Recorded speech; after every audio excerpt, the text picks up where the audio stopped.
હું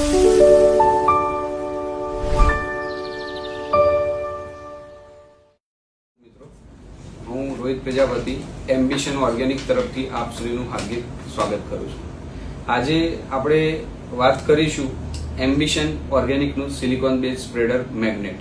તમે આજે કોઈ પણ ફંજીસાઇડ, ઇન્સેક્ટિસાઇડ કે ફર્ટિલાઇઝરનો છંટકાવ કરતા હોય એની કોસ્ટિંગ લગભગ 2000, 2500, 3000, 5000, 10000 સુધીની આપણે ફંજીસાઇડના સ્પ્રે કરતા હોઈએ છીએ, પણ ક્યારેય એની કાર્યક્ષમતા વધારવા પાછળ આપણે ધ્યાન નથી આપતા હોતા. હું આજે એટલા માટે તમને એ કહી રહ્યો છું કે જ્યારે આપણે ફર્ટિલાઇઝર કે ફંજીસાઇડનો સ્પ્રે કરતા હોઈએ ત્યારે પત્તા ઉપર સામાન્ય રીતે બૂંદ સ્વરૂપે દવા પડતી હોય છે, અને જો એ દવા ટેમ્પરેચરમાં છંટકાવ કરવામાં આવે તો એના છિદ્રો દ્વારા અંદર જાય એના પહેલા એ બાષ્પીભવન થઈ જતી હોય છે દવા ગરમીના કારણે. બીજું, જ્યારે વરસાદની સિઝન હોય ત્યારે એ દવા ક્યારેક વરસાદના કારણે ધોવાઈ જતી હોય છે, જેથી કરીને તમારી દવા જે છે એનો જે કાર્યક્ષમ ઉપયોગ થવો જોઈએ એ મહદઅંશે થોડો ઓછો થતો હોય છે.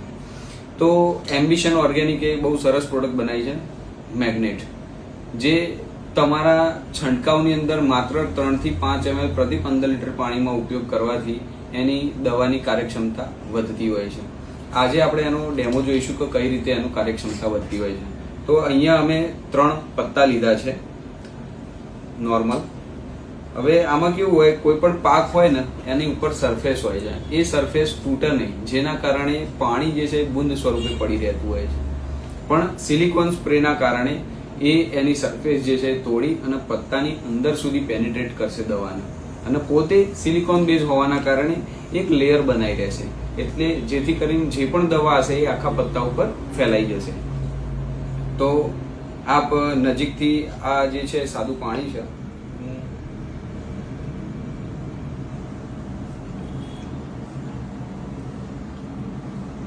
આ ત્રણેયની અંદર આપણે તમે જોઈ શકો છો કે આમાં સારી એવી ક્વોન્ટિટીમાં પાણી છે, પણ એની સરફેસના કારણે પાણી ફેલાઈ શકતું નથી. હવે આપણે આજે મેં વાત કરી હતી એમ્બિશન ઓર્ગેનિકનું મેગ્નેટ. હવે આપણા મોટું અમારી પાસે એક બોટલ છે, એ આ એક બીજા પાત્રની અંદર લઈ રહ્યા છીએ. આ રીતનું મટીરિયલ આવતું હોય છે. હવે તમે જોઈ શકો છો, માત્ર ખાલી આ ટાંકણીનો સહારો લઈ અને આપણે આની અંદર ડબોડીએ છીએ, અને આપ ઝૂમ કરી અને જોઈ શકો છો એકદમ ફૂલ સ્પીડની અંદર આ પત્તાને તમે ધ્યાનથી જોજો, દરેક જગ્યાએ કવરેજ આવશે.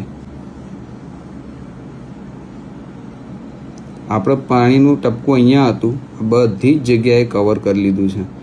જે બાજુ ઢાળ હતો એ બાજુ ઝડપથી કવર કર્યું છે, અને આ બાજુ ધીરે ધીરે આ બધી જ એરિયા કવર થઈ રહ્યો છે, આ તમે જોઈ શકો છો. એવી જ રીતે આ બીજા પત્તામાં બી આપણે જોઈએ, ખૂબ જ ઝડપથી આખા પત્તાની અંદર સ્પ્રેડ થઈ ગયું છે. હવે આની અંદર કોઈ પણ હર્બીસાઇડ હોય, ઇન્સેક્ટિસાઇડ હોય કે તમે ખાતરના છંટકાવ કરતા હોય તો તમારી દવા વેસ્ટ જવાની જગ્યાએ મોટા ભાગે પત્તાની અંદર ઉતરી જતી હોય છે, જેના કારણે મેં સહેલાઈથી કોઈ પણ ફર્ટિલાઇઝરના, કોઈ પણ ઇન્સેક્ટિસાઇડના કે કોઈ પણ હર્બીસાઇડ એના સારા રિઝલ્ટ મેળવી શકો છો. ઘણી વખત કેવું હોય છે કે મરચી જેવા ક્રોપની અંદર ચૂસ્યા જીવાત પાછળની બાજુ લાગેલી હોય છે. હવે ત્યાં સુધી દવા જતી નથી હોતી જનરલી, તો એવા સમયે સિલિકોન સ્પ્રેડરનો ઉપયોગ કરશો તમે તો એ દવા જે છે એ છેક નીચેની બાજુ જતી રહેશે, જેના કારણે રસ ચૂસનાર જીવાતો જે નીચેની બાજુ એટેક કરતા હોય છે એ રસ ચૂસશે, જેના કારણે ઉપર દવાનો જે છંટકાવ છે ધીરે ધીરે નીચે આવશે નીચેના લેયરે, અને જ્યારે પણ એ રસ ચૂસશે ત્યારે એ મરશે.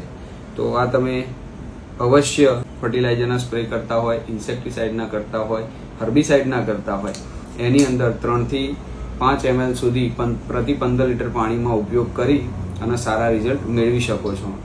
અવનવી અમારી નવી પ્રોડક્ટો ટૂંક જ સમયમાં ઘણી બધી આવનારી છે, તો અમારા વિડીયોના માધ્યમથી તમે દરેક પ્રોડક્ટનો અમે તમને માહિતગાર કરીશું. Thank you very much.